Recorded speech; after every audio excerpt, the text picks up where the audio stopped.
last week it was, or the week before, last week it had, because I think this was around the time Tim Walz was announced as the vice president, and I was just sat back and I was like, oh my God, Colin Cowherd just repeated the same talking points I've been listening to on MSNBC and CNN about how happy Kamala Harris and Tim Walz are, and how compare that to how angry Donald Trump is. And I was like, wow, that's it. They got Cowherd out here doing the same talking points as MSNBC and CNN. And I just want you to think about the lack of success, rating success at CNN and MSNBC in comparison to Fox News. But their sponsorship, their ad revenue is right there, if not above, Fox News.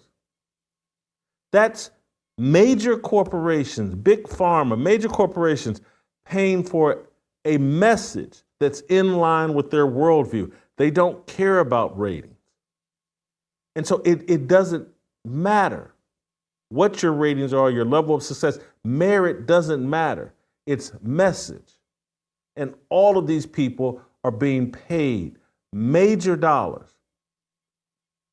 through the front door, through the back door, through the side door, in all different kinds of ways to be on message. Here's Colin Cowherd sounding exactly like Rachel Maddow and Anderson Cooper and everybody I see here at CNN and MSNBC. It's amazing. Because it's an election year.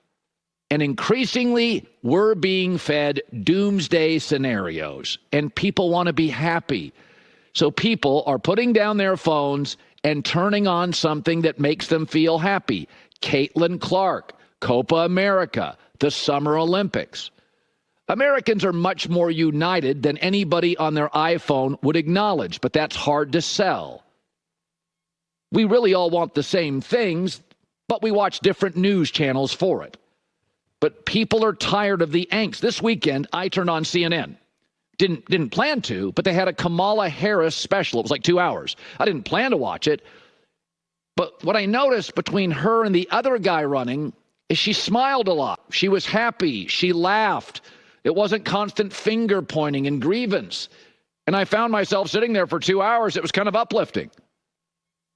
It didn't really matter because I don't know much about Kamala Harris other than what I read, but it was like uplifting. And that's why I'm watching so much of the Olympics. And I watch so much of Copa and the Euros on Fox. Yesterday, I went to lunch with my daughter. It was a nice day out. All I saw, young couples, smiles, dogs, fun, people laughing, playing ping pong outside. People were happy.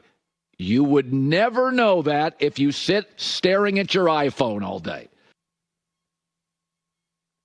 So he's allegedly making a point about his iPhone, but he's making the exact same. He said he was watching CNN. He's probably watched a little MSNBC. He's gotten the same talking points as everybody else. Kamala makes you feel good. And that's the message they're going to sell when they rig and steal this election. The narrative is going to be, well, people just wanted to feel good, and Kamala made them feel good. She smiled. And there's almost no context, no logic. Like, hey, Kamala plays 7-on-7 flag football. She doesn't play tackle football. Everything's just practice in warm-ups in shorts and shells. There's no pushback. Donald Trump gets incredible pushback, including to the point someone took a shot at him and missed his head by centimeters.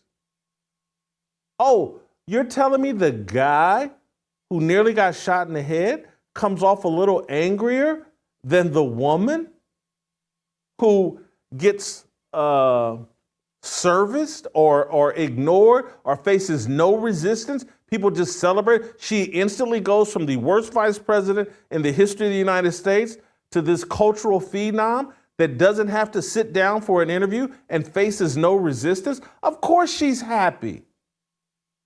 They're throwing rose petals at her feet and they're carrying her around. She doesn't have to do any work. She doesn't have to do anything.